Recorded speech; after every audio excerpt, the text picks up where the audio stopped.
Estar aquí y compartir con ustedes. Disfruté harto el tiempo que tuvimos ahí en la clase de escuela dominical.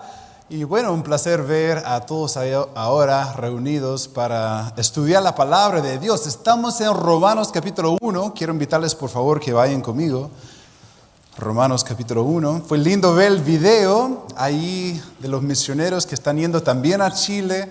Ahí al sur estamos nosotros en la capital, en Santiago. Aquí tenemos la linda bandera nuestra que está acá. Algunos dirían que fuimos nosotros como copiándoles a Texas, ¿no? ¿Alguno lo ha pensado? No tiene nada que ver, ¿ya? Si estudias la historia, si no me equivoco, 18 años después de hacer nuestra bandera linda, los tejanos nos copiaron, ¿ya? Búscalo. Por lo menos así lo veo en Wikipedia. Allí. Pero qué bueno poder estar acá y compartir con ustedes. Estamos ahí en Santiago desde el año 2005. Estuvimos un par de años antes en Perú, trabajando allá, aprendiendo el idioma. Y ahora estamos en el país de Chile. Dios nos ha bendecido. La verdad ha sido una obra que solamente Él ha podido hacer. Y damos gracias a Dios, gracias a Él por lo que Él ha hecho. Comenzamos con una dama y sus dos hijos, la Iglesia Bautista Fe, ahí en Santiago, en una comuna que se llama Maipú, ahí una comuna de unos 750,000 habitantes, y ya tuvimos un grupo pequeño en una casa que fue creciendo, y de ahí Dios comenzó a abrir muchos corazones y pudimos nosotros entrenar personas para el ministerio. Hoy en día, entre el equipo de personas que se han preparado para la obra, allí son 8 iglesias que están predicando el Evangelio y tenemos más que 50 que están estudiando en el Seminario Chileno Bautista, que partimos allá al seminario en el año 2008 y Dios ha ido bendeciendo y la verdad estamos muy contentos de ver la nueva generación de chilenos jóvenes que están preparándose para la obra.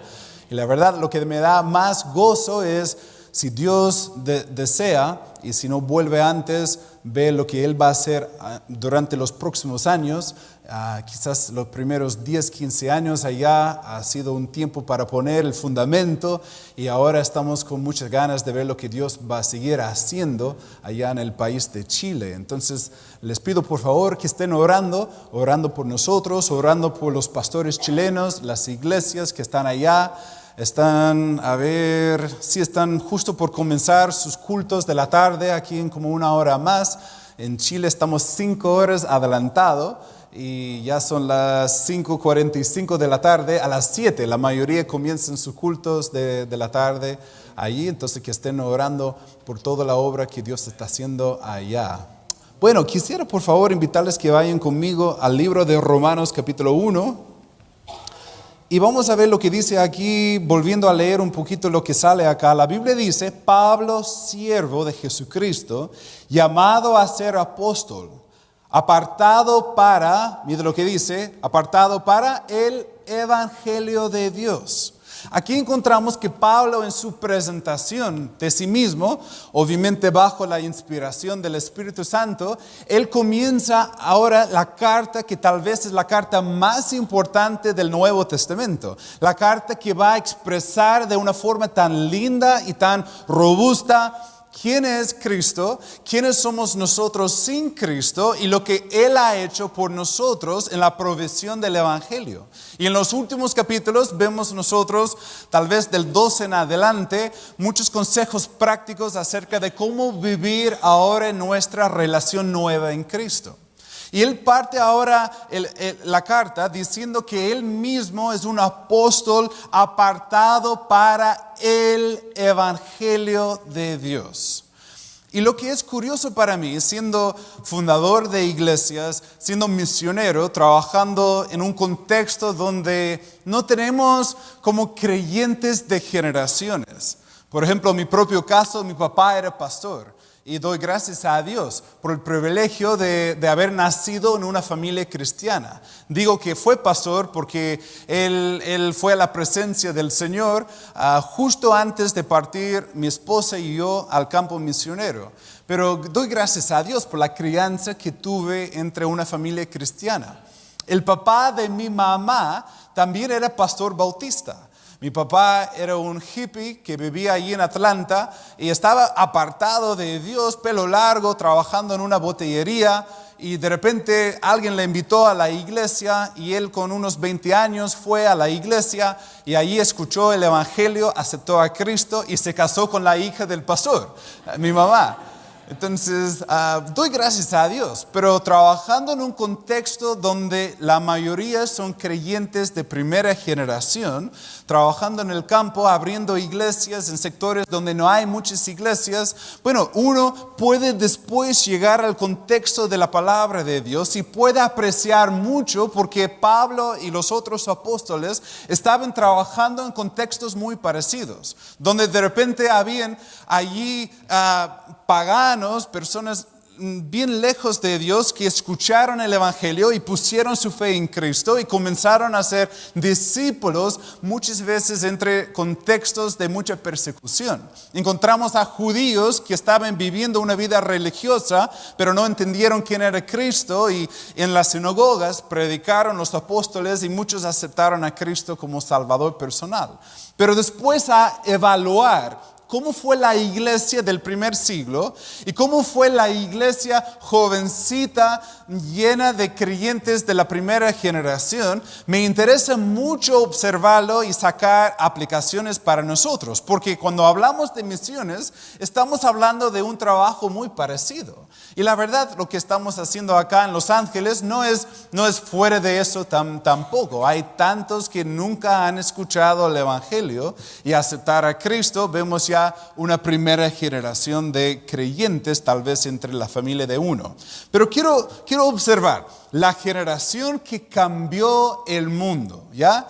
La generación que cambió el mundo. Hay dos elementos, dos ingredientes importantes entre el texto que estamos viendo que tal vez nos pueden animar a nosotros el día de hoy. Entonces, ¿qué fue parte de esta generación que cambió el mundo? En primer lugar, vemos el mensaje que cambió el mundo. El mensaje sale justo al fin del versículo 1. ¿Cuáles son las últimas tres palabras del versículo 1? ¿Alguien me puede ayudar?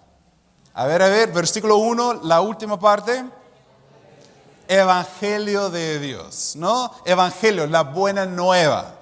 El evangelio es el mensaje que sigue cambiando vidas hasta el día de hoy, ¿no? Primera de Corintios 15, del versículo 1 al 4, nos enseña lo que es el evangelio. El evangelio es el mensaje de lo que hizo Jesús por nosotros. Muchos saben la historia, estamos por celebrarlo ahora a fin del mes con Semana Santa, el domingo de la resurrección. Todo el mundo, mayormente en las Américas, va a recordar lo que hizo Jesús. Les digo, en Chile, bueno, si nunca has leído la historia, por lo menos lo has visto en la tele, ¿no? Y lo pasan todos los años en estas fechas, personas recordando lo que hizo Jesús. Pero la Biblia nos enseña que Jesús, el evangelio es el mensaje que Cristo fue crucificado, sepultado y se levantó de los muertos y lo hizo por nosotros. Y que la salvación no es por obras, no es por la religión, no es por nada de lo que hacemos, sino se trata de lo que Jesús hizo. Porque Él pagó el precio y nos ofrece a nosotros el perdón del pecado. Es el don de Dios, el regalo de Dios, el obsequio de Dios. Y qué lindo poder compartir este mensaje. Pero acá Pablo dice que él fue una persona apartada para el evangelio. Ojo lo que dice en el versículo 2. Que él había prometido, que Dios había prometido antes por sus profetas en las santas escrituras. Pablo dice, el mensaje que estoy predicándoles a ustedes no es un mensaje nuevo. No es una cosa nueva, no es algo que recién hace poco lo hemos inventado y estamos promoviendo una cosa rara, una cosa nueva, sino el mensaje que estamos predicando es el mismo mensaje que los profetas han hablado desde el Antiguo Testamento. Por siglos, los escritores del Antiguo Testamento han estado dando pistas, han estado hablando profecías, han estado mostrándonos nosotros que vendrá el Mesías, traducido en griego, ya el Cristo, vendrá el que estamos esperando y Él va a cumplir todas las promesas. Desde Génesis capítulo 3, la primera mención del Evangelio, ya a través de la promesa de Abraham, todo lo que estaban esperando ellos, por todos esos siglos, Jesús llegó a ser el cumplimiento de todo. Y Pablo comienza la carta tan importante diciendo, estamos nosotros hablando del Evangelio, el mensaje que los santos profetas han hablado por tantos años, es el mismo. Como por ejemplo en Isaías 7:14, cuando la Biblia dice, por tanto el Señor mismo os dará señal, y aquí la Virgen concebirá y dará a luz un hijo, y llamará su nombre Emmanuel. El mismo escritor, el mismo profeta, capítulo 9, versículo 6, porque un niño nos es nacido, hijo nos es dado, y el principado sobre su hombro, y se llamará su nombre admirable, Consejero, Dios fuerte, Padre eterno, Príncipe de paz. Capítulo 53 del mismo libro, versículo 7. Angustiado él y afligido, no abrió su boca.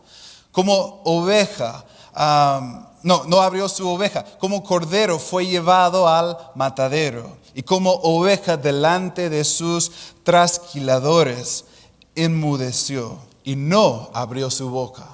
El capítulo tan importante que habla acerca de la crucifixión y lo que Jesús iba a hacer fue escrito siglos antes de la vida de Jesús. Y Pablo se para hablando de este mensaje, diciendo que no es algo nuevo, sino el mismo que hemos estado leyendo y estudiando por siglos de las Santas Escrituras. Ya, volviendo al libro de Romanos, fíjate lo que dice, versículo 3. Este texto es tan rico y tan bueno que sería bueno como meternos de lleno y sacar provecho. Mira lo que dice versículo 3. Hablando del mensaje, acerca de su Hijo, nuestro Señor Jesucristo. Si tienen alguna duda acerca de quién es el personaje principal de la historia de los profetas, bueno, están hablando acerca del Hijo y Él se llama el Señor Jesucristo, que era del linaje de David, según la carne. Viene justo de la familia real y allí nació el mismo Jesús. Mira lo que dice, este hombre, Jesús, el hombre, Dios en la carne, Él fue declarado Hijo de Dios. No solamente un hombre, un profeta más, sino el Hijo de Dios, el Mesías, el Cristo. Mira lo que dice, fue declarado con poder, según el Espíritu de Santidad, el Espíritu Santo. ¿Por qué cosa? ¿Qué hecho hizo muy claro que Jesús era el Mesías? A ver, ¿qué dice la última parte? Por la resurrección de entre los muertos. Los profetas vienen hablando, Jesús llegó y habló, enseñó, hizo muchos milagros. Todos habían escuchado de las historias de Jesús, de cómo caminó sobre agua, cómo alimentó a 5,000 personas, cómo estuvo haciendo muchas cosas tan increíbles. Pero sobre todo, lo que ya fue el hecho último para aclarar cualquier duda es que Jesús se levantó de los muertos, victorioso sobre la muerte, Dios en la carne. ¿Ya? Y aquí Pablo está diciendo, yo quiero hablarles acerca del mensaje del Evangelio. Y el mensaje se trata de Jesús, y se trata de su poder, y se trata de todo lo que Él ha hecho. Es el mensaje que cambió vidas, y es el mensaje que sigue cambiando vidas el día de hoy. Acá en el pasaje, el mismo capítulo, versículo 16, un versículo que muchos hemos aprendido, porque no me avergüenzo del Evangelio, la misma palabra, el Evangelio. ¿Por qué? Porque es poder de Dios para salvación a todo aquel que cree, no solamente para algunos, sino para todo aquel que cree, al judío primeramente y también al griego. Qué lindo este libro. Y qué lindo poder nosotros congregarnos un día domingo y escuchar de nuevo el relato tan importante del Evangelio y de qué ha hecho Cristo por nosotros. Pero les digo, hermanos, que hay muchos lugares. Hay muchos lugares alrededor del mundo. Hay muchos lugares en América Latina donde no hay iglesias al alcance de las personas que está el día de hoy predicando el Evangelio de una forma correcta, una forma clara. Hay templos religiosos en todas partes, pero ¿cuántos de ellos el día de hoy, el quien está en el púlpito está predicando una cosa extraña, una cosa que no concuerda con la palabra de Dios? La verdad, nosotros sabemos que hay muchísima necesidad. Y este mensaje del Evangelio no podemos nosotros tomarlo a pecho y guardarlo para nosotros. Tenemos que hacer todo lo posible para llevar el mensaje a todo el mundo en nuestra generación. Es nuestro deber, es nuestra responsabilidad, pero más bien es nuestra oportunidad, nuestro privilegio. Qué lindo poder hacerlo. Vemos el mensaje que cambió una generación. Pero no solamente el mensaje. Porque ya el mensaje no cambia. Es igual hoy que ayer que mañana, ¿cierto? Entonces, ¿cuál es el factor fluctuante allí? Si el mensaje cumple siempre su función, entonces, ¿por qué estamos nosotros el día de hoy en una situación tan pobre, tan triste en cuanto al Evangelio? Bueno, vemos en el primer siglo el mensaje que cambió la generación. Pero vemos también los mensajeros que fueron bien importantes entre este trabajo tan importante. Mire lo que dice, versículo 1, acá del texto. Pablo, siervo de Jesucristo, llamado a ser apóstol, uno enviado, apartado para el Evangelio de Dios. Pablo cuando se presenta como siervo. Pero tenemos que comprender lo que él está hablando aquí, porque no está, bueno, ustedes saben, en buena cultura, buena educación, a veces nos presentamos diciendo, bueno, mi nombre es Jason para servirle, ¿no? Y imagínate, si me presento a uno de ustedes el día de hoy, Jason para servir, y uno como de una forma, es como buena cultura, ¿no? Buena educación.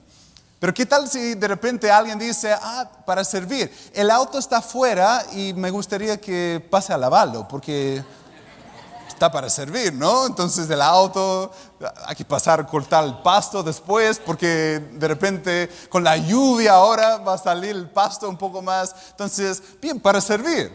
¿Qué diríamos nosotros? Bueno, en Chile dirían, ofrecí la mano y tomaste el codo, ¿no?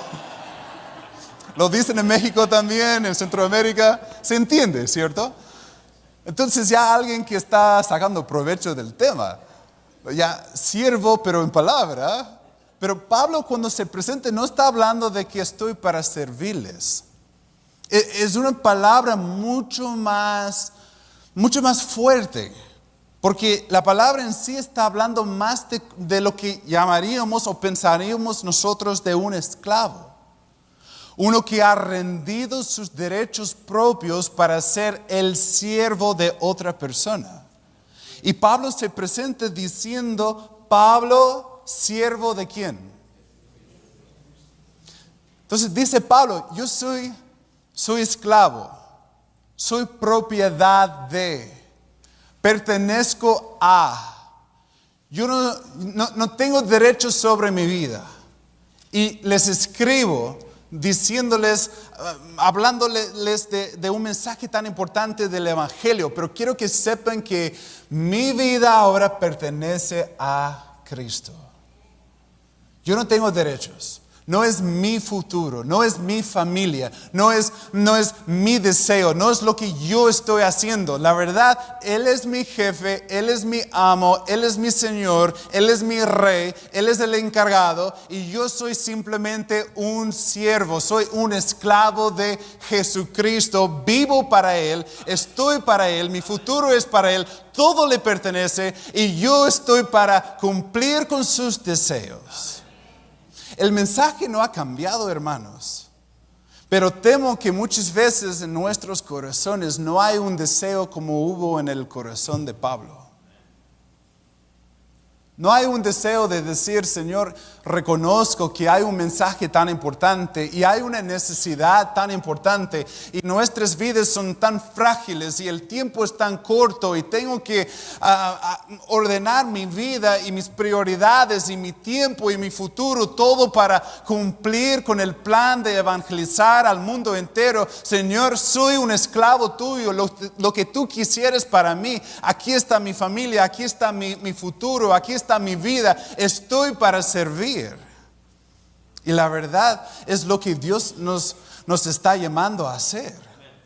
Me parece que he leído en alguna parte que ya no nos pertenecemos, que fuimos comprados por precio. Lo han leído también, ¿no?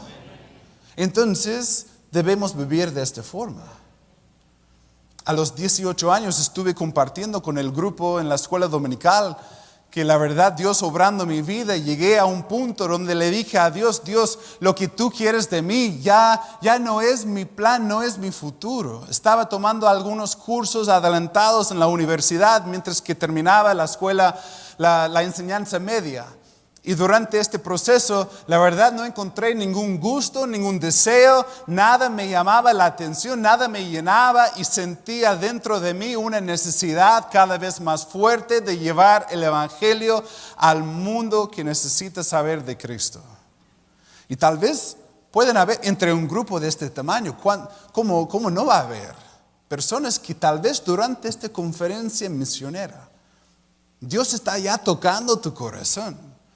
Pensando que uno puede vivir los próximos años pensando en la visión de uno, el sueño de uno, el deseo de uno, pero tal vez Dios te puede usar a ti para llevar el evangelio a otra parte del mundo. Y la verdad no hay que limitarlo solamente a América Latina, porque pueden tal vez salir a otra parte y aprender otra cultura y otro idioma, ¿cierto? No hay límites para nuestro Dios.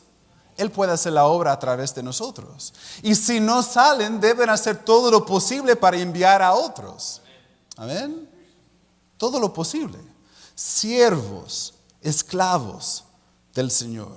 Mire lo que dice en el versículo, el 2, 3 y 4 lo hemos leído porque habla acerca del mensaje, versículo 5. Dice la Biblia, ¿y por quién? Hablando de Jesús que fue declarado Hijo de Dios. Entonces, ¿y por quién recibimos la gracia y el apostolado? Recibimos la gracia, la salvación. Recibimos el apostolado, ser enviado. Mira lo que dice. ¿Cuál fue el propósito? ¿A qué fuimos enviados? Para la obediencia a la fe. Fuimos enviados a obedecerle a Él y de predicarle para que otros podrían obedecerle ya en la fe. ¿En qué lugar geográfico debemos hacer tal trabajo? ¿Solamente en Los Ángeles? ¿Solamente en California? ¿Solamente en los estados de México? No, mire lo que dice. En todas las naciones. El deber nuestro, Dios está llamándote a ti y a mí a vivir nuestras vidas para que el evangelio corre en todos lados del mundo. Y no debemos quedarnos contentos, relajados, tranquilos, hasta que hayan iglesias firmes y fuertes como esta iglesia, predicando el evangelio en cada esquina del mundo, llevando a los perdidos a Cristo. Y ahí podríamos nosotros quedarnos un poco tranquilos, pero sabes, estamos lejitos de eso. Y hay muchísimo que hacer, hay muchísimo que hacer. Mira la última parte del versículo 5, dice la Biblia, ya tomándolo de la mitad, para la obediencia a la fe en todas las naciones, ojo, por amor de su nombre. ¿Cuál es nuestra motivación? No es... Cuando hablamos de un esclavo, tenemos muchos conceptos del antepasado, de los tiempos, tal vez incluso aquí en los estados, y todo lo que sucedió y el sufrimiento, y pensamos, pero aquí tenemos nosotros un amo que nos ama. Tenemos un amo que desea lo mejor para nosotros. Tenemos un amo quien es perfecto. Tenemos un amo que nunca ha cometido un pecado. Tenemos un amo que ama a todo el mundo, ¿cierto? Y el amor que tiene para nosotros es lo que nos impulsa a nosotros a cumplir el plan que Dios tiene para nosotros. Nos ha amado, nos ha servido, nos ha ayudado y somos llamados nosotros a tomar este mensaje, ¿cierto? Yo recuerdo unos 2 años y medio atrás, ya estuvimos trabajando en el proyecto de abrir la Iglesia Bautista Libertad.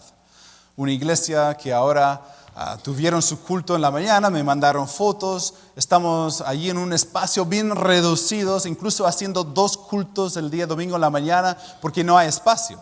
No es porque hay tantas personas, es que el espacio es bien chico. Entonces, para poder ya seguir sirviendo a la gente, estamos ya agregando más y más cultos. Pero partimos ahí hace no tanto tiempo. Y recuerdo, poco tiempo después de abrir la iglesia, llegó un joven de unos 25 años, casado con unos hijos, y me dijo que había él estado orando por un buen tiempo por una iglesia bíblica. Venía de una iglesia que enseñaba más o menos el evangelio y las cosas de la Biblia. Y este varón me dijo, yo allí en la iglesia escuchando a la pastora predicando y todo lo de, bueno, ya pueden entender o imaginar como el contexto de una situación carismática. Entonces dijo él que estaba leyendo la Biblia y como tenía luchas entre mí de entenderlo. Y me dijo que comenzó a leer en internet algunos escritores que habían publicado artículos. Me dijo, tal vez has conocido a uno de ellos. Uno se llama Carlos Spurgeon. Entonces le dije, sí, bueno, no le conozco porque fue uno de los pastores famosos de Londres de los 1800, pero sí, he escuchado de él, de Carlos Spurgeon. No sé si algunos han leído libros de él. Entonces, él me dijo, estaba leyendo de Carlos Spurgeon y vi que él era bautista, entonces ya leí sus mensajes, sus artículos y me parecen como bien bíblicos, entonces estaba orando, vi aquí una iglesia bautista, entonces ya me gustaría aprender. Dios comenzó a obrar en su vida. De repente tenía algunos otros amigos que también estaban en búsqueda de sana doctrina. Fueron pasando muchas cosas interesantes. El día de hoy, en la Iglesia Bautista Omega, ahí en Santiago, tuvieron su culto hace varias horas atrás. Quizás unos 30, 35, 40 personas que están ahí congregándose en una parte de Santiago, en una propiedad que esta iglesia nos ayudó a comprar hace como, no sé, unos 8 años atrás. Y quien está pastoreando ahora la iglesia, porque tuvieron un pastor, pero después la iglesia se quedó sin pastor. Entonces es Mauricio, justo el joven que llegó hace unos 2 años y tanto. Está él tomando clases allí en el seminario, está avanzando, haciendo un muy buen trabajo. Me dijo el otro día que su horario estaba un poco complicado porque estaba discipulando a como 11 personas o familias a la vez por semana. Y estaba diciéndole, ya hombre, tienes que tener cuidado porque tu familia, tienes que tener ya la noche para estar con familia. Y me dijo, pero hay tanto que hacer. Entonces le dije, ya, pero córtele unos porque tienes que estar con la familia por lo menos una noche, ¿ya? Entonces, pero hay mucho trabajo. Y me anima a mí ver en la vida de un joven, Mauricio, que está obedeciéndole al Señor, tomando el mensaje, siendo un mensajero dispuesto y está viendo el mismo trabajo de Dios que se está llevando a cabo. Y lo mismo Dios nos llama a nosotros a hacer. Y yo quiero invitarles a ustedes a tomar una decisión de corazón, a tener una parte más activa en el evangelismo acá en casa, en el discipulado de otros aquí en casa, en el apoyo misionero que hace posible todo lo que estamos haciendo en diferentes lados del mundo. Esta iglesia nos ha apoyado por casi 16 años, desde antes de ir a Perú para hacer los estudios. Entonces, ustedes están teniendo una parte, somos colaboradores juntos para el Señor. Tomen una decisión de corazón, de seguir siéndole fiel y de seguir aumentando en pasos de fe mayor. Y yo quiero también desafiarles a ustedes. Yo fui criado en casa de pastor. entre una iglesia bautista, de la misma doctrina, corte, práctica de esta iglesia. Más chica sí, pero igual. Y la disposición de nosotros como jóvenes era, no voy hasta que el Señor, bueno, si el Señor llegase a como sacudirme de fondo, quizás estaría dispuesto a ir. Pero viendo en la Biblia, me hace pensar que la disposición nuestra más bien debe ser que, Señor, creo que debo ir, y si llegas a sacudirme desde la planta del pie, entonces quizás me quedo acá. Pero hay tanta necesidad y tanta oportunidad y tan poco tiempo que sería buenísimo que algunos tomen decisiones de fe esta semana y que rinden sus vidas para hacer lo que el Señor quisiera, ¿ya?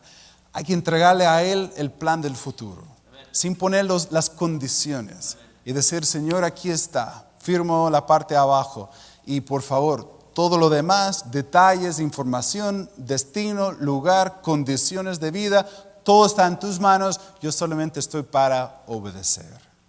Tomamos un tiempo para orar y yo te invito a tomar una decisión de corazón mientras el pastor pasa adelante para concluir el culto. Padre, te agradezco por lo que hemos estudiado de tu palabra, te agradezco por el patrón bíblico.